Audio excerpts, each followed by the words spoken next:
আহনাফ আজকে অনেক বেশি খুশি, কারণ সে কিছুদিন আগে আমাকে একটা বোতল এনে দিয়েছিল। আমাকে বলছিল, আম্মু এটা তুমি আমার ছিদ্র করে দাও, তারপরে দেখো আমি কি করি। আমি তাকে বোতলটা সুন্দর করে ছিদ্র করে দিলাম। সে বোতলে পানি নিয়ে দেখুন কি করছে। দেখতেও কিন্তু অসম্ভব ভালো লাগছে।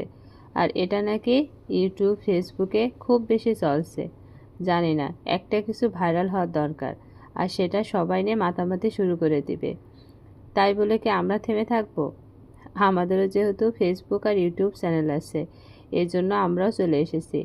আর আহনাফ আজকে অনেক বেশি মজা পেয়েছে। বাকি পানিটা লাস্টে আর যখন হয়নি, বোতলটাও প্রায় শেষ, বোতলটার কোনো কাজ হবে না, এই পর্যায়ে আহনাফের অবস্থা দেখুন। একেবারে গোসল টোসল করে বাসায় ঢুকবে। মাঝে মাঝে বাচ্চাদের সাথে একটু এমন খুনসুটি আনন্দ বাবা মা অবশ্যই করবেন। দেখবেন এতে আরও বাচ্চাদের মন